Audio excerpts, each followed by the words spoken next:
from everyone else? I've spent the last 23 years of my life trying to answer that question. And here's what I've discovered.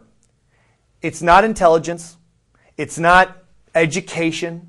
It's not birthright. It's simply how they think.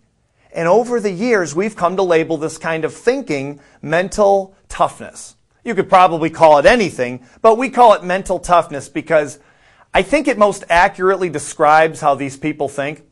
In the beginning, I thought only certain people were born with world-class mental toughness, and I wasn't one of them.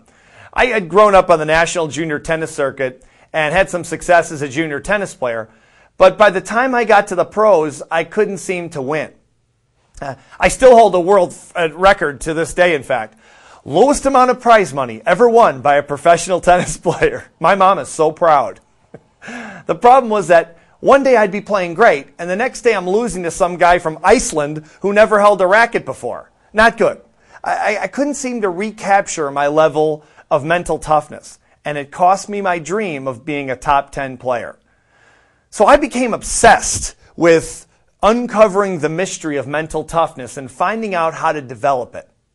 I uncovered the mystery of mental toughness. Now it's your turn. On the other side of the break, find out how your way of thinking may be holding you back from the things you really want. I'll crack the code on mental toughness and show you how to step up your game and get world-class results.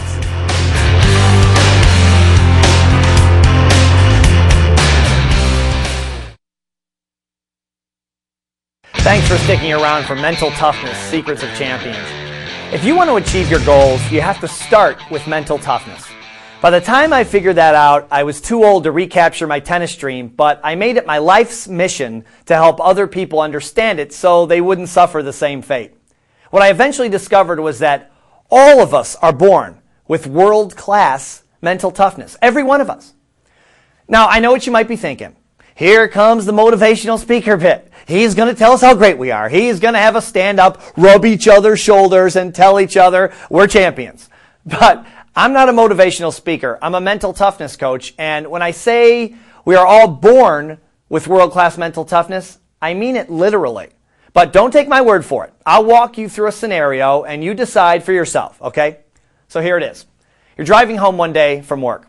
It's not a bad day or a great day, but just an average day, and you have all these thoughts on your mind.